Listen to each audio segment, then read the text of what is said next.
Hello, everyone. Welcome back to the Politics of Latin America and the Caribbean. I am Dr. Nicole Warmington Granston.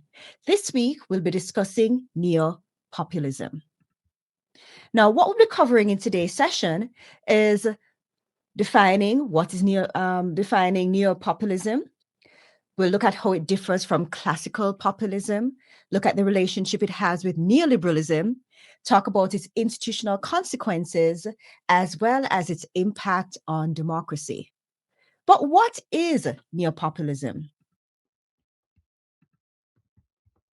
Neopopulism is described as mass politics situated between authoritarianism and democracy.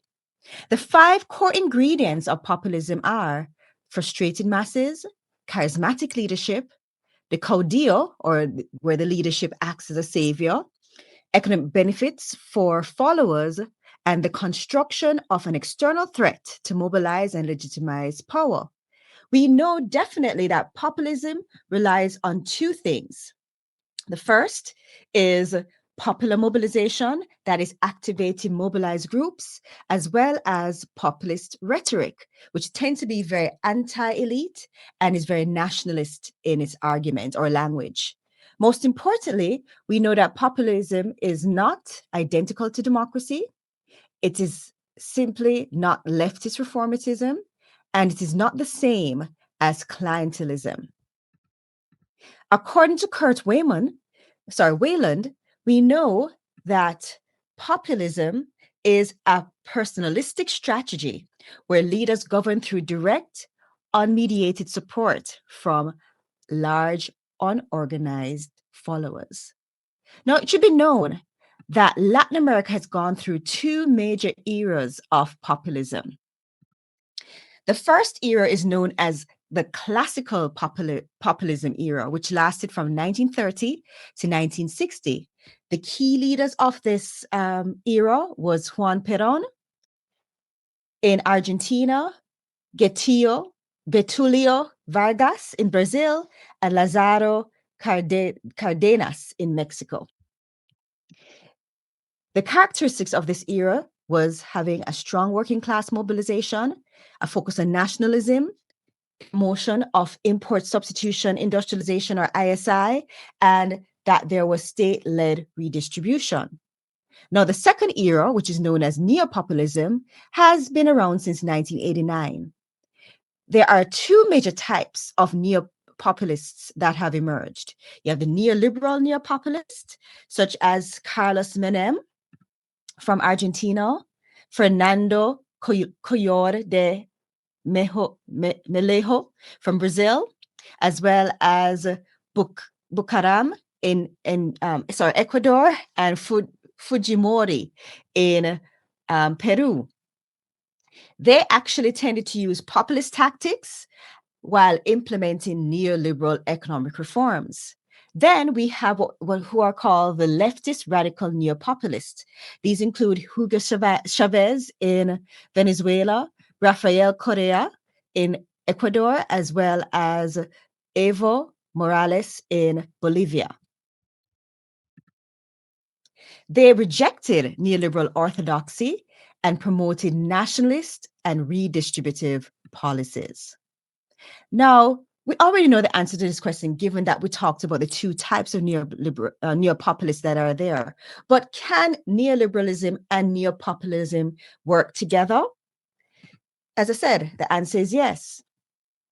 What we get is that neopopulism is not inherently anti-neoliberal.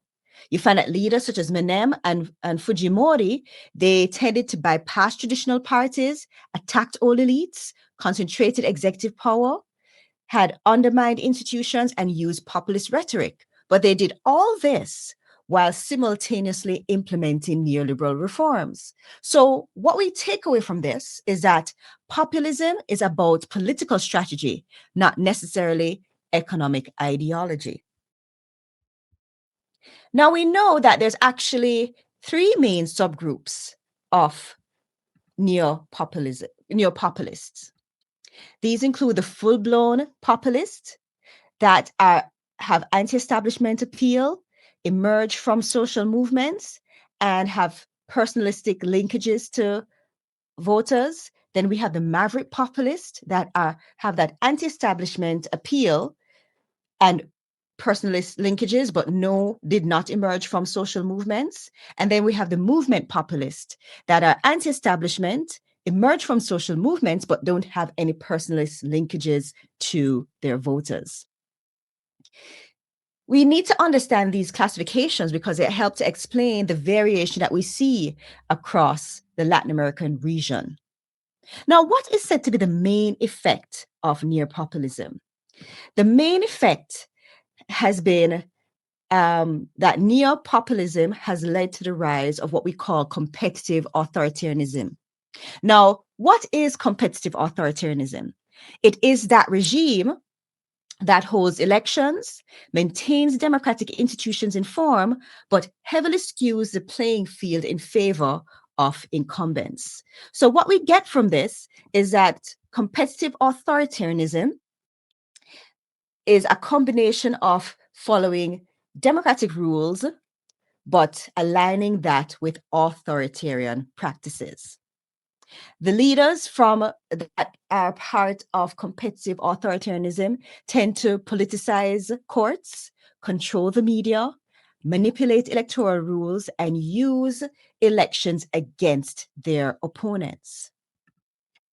It should also be noted that neopopulists tend to favor popular democracy over liberal democracy.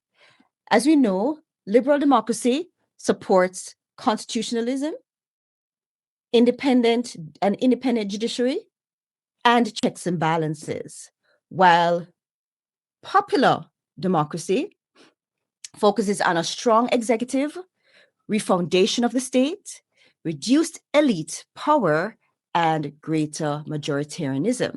So, as I said, liberal democracy is about constitutionalism, independent judiciary, and checks and balances, while popular democracy focuses on a strong executive, reformation of the state, reduced elite power, and greater majoritarianism. This tension can explain why neopopulism can be both democratic and anti-democratic.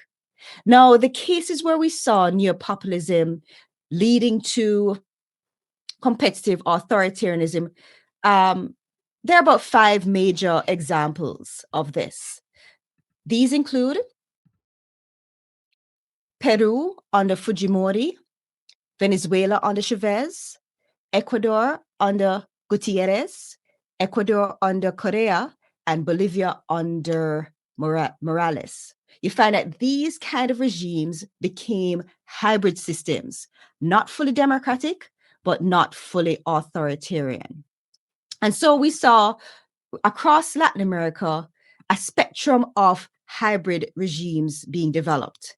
So it came from, on one end, participatory democracy, which is like a classical subgroup of democracy, which is followed by a liberal democracy, which is a diminished subtype of democracy, then a diminished subtype of authoritarianism, which is what we call competitive authoritarianism, then the classical subgroup of authoritarianism, which is electoral authoritarianism. So what we find is that neopopulism tends to push systems towards the middle of this spectrum. Now, the question that I'd like to kind of end with is neopopulism good or bad for democracy? What we know is that it tends to be a double-edged sword. There are positive effects because it leads to greater inclusion of marginalized groups, political participation would increase, and it also challenges entrenched elites.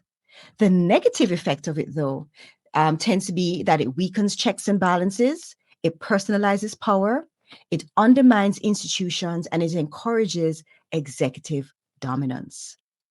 So with that, I want us to end the presentation by noting 3 core arguments. The first being that neopopulism is a political strategy. It mobilizes marginalized masses through charismatic leadership and anti-elite rhetoric. 2, it's ideologically flexible. That means it can coexist with neoliberalism or leftist nationalism. And 3rd, it reshapes democracy It often leads to competitive authoritarianism, where you have hybrid regimes that weaken liberal institutions while maintaining elections. So there we have it. Neoliberalism in Latin America expanded political inclusion and challenged traditional elites, but frequently concentrated executive power and produced hybrid regimes that blurred the line between democracy and authoritarianism. Thank you.